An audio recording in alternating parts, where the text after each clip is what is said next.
Will he check into my party on Foursquare? Will he, like, give me a good review on Goodreads? Like, you know, where's he coming in on this one? Normally he just does the LinkedIn happy birthday, just the way it autofills, no exclamation point, you know, because like if it ain't broke, don't fix it. But I think I'm expecting big things. But like, I love my dad, I really do, and he's aging, he's getting older, he's in his 60s now, he's a new grandfather. He likes to cook, and he wears a chef's jacket that has his name embroidered on it, like Laird. It's all very earnest. But like, watching him get older has given me this theory that like white aging dads at some point become kind of like Vermont lesbians, and I guess saying white and Vermont is kind of like interchangeable at this point, but like you get what I'm saying. I mean, like, my dad grew up playing college. He grew up playing football, like, from when he was really little until he was in college. He went to business school. He is like a bankruptcy lawyer. And then at some point in high school, he came home with like a double disc Ani Franco CD, because he heard Terry Gross talking about it on Fresh Air. And I was like, when did this sensible shoe flip switch in your brain? Like, and it was just like, I'm giving into this. And now I just worry for him because like, how many artisanal jams can you buy?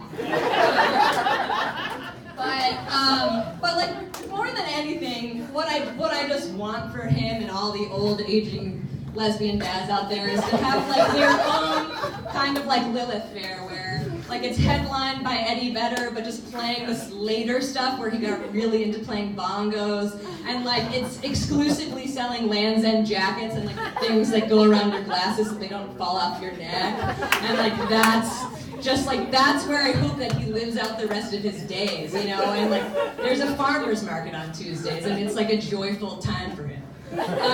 Like now endure my clunky transition. Speaking of other 90s related things,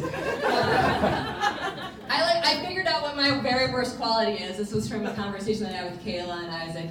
But my worst quality is that I want to know what every child celebrity looks like now. Like, I want to know child celebrities growing up, what do they look like? And like, you guys remember the movie Andre?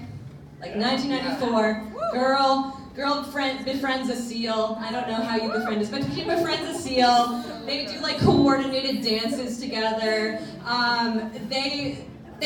We learn about ourselves. We learn about each other. And at some point, that coordinated dance with the seal can't last anymore. Like all things, they come to an end. We learn about loss, and we learn about love, and we learn about friendship. But point being is that I would click on any horrible garbage article to find out what that girl from Andre looks like right now. And I would fucking disable my pop-up blocker to find out what that seal is up to. And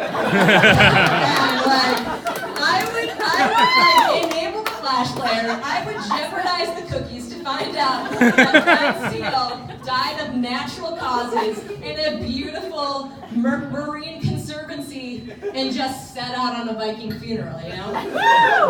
But like, there's the rub, is that the payoff's never good.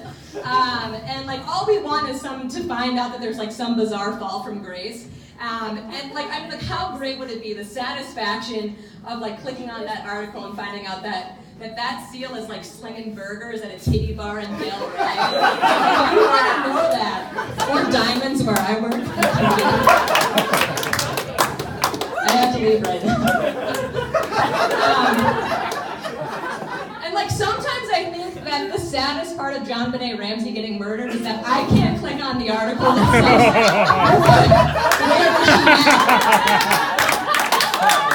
and because you know we never ends well for those pageant girls. Max is grinning. Alright, and this is how you know that, like, this is how I knew that it was really, really bad. The other day, I clicked on an article at, like, Where Are They Now? About the Laguna Beach people. Like, spoiler alert, they're all still rich. But like, I'm partway in to reading about how Lo Bosworth grew up to be an Instagram influencer, and I realized I've read this article already.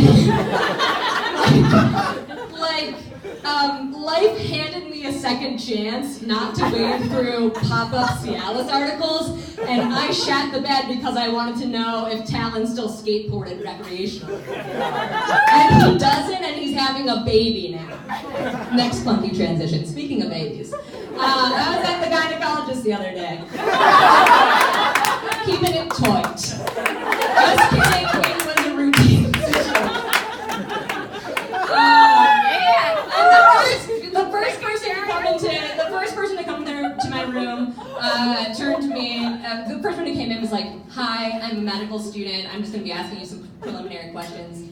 And I turned to her and I was like, "Mind if I put my feet up?" That's a stirrups joke, y'all. That's a stirrups joke.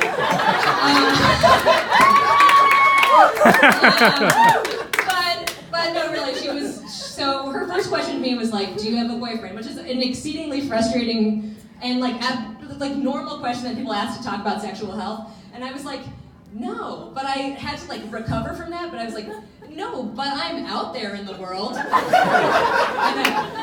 was like, "I have dalliances with brilliance." So the student okay, gives me the time of day. She leaves, and I'm still in the stirrups.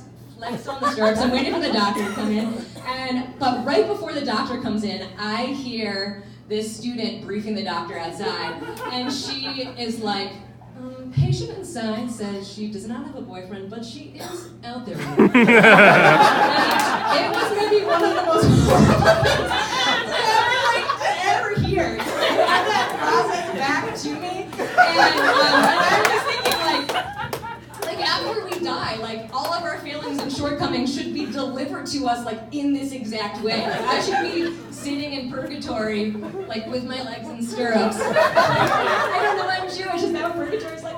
And then something comes over a loudspeaker and it's like, the deceased totaled her car by running it into a parking garage wall, but she does have a cursory understanding of the sun-pride blending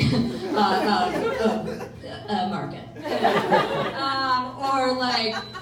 The deceased burned her mouth on a reheated Cinestics from Papa John's, but she does sing very earnestly during karaoke. The deceased borrowed money from her parents well into her 20s, but she does have a 75% complete LinkedIn profile. And is very proud of that.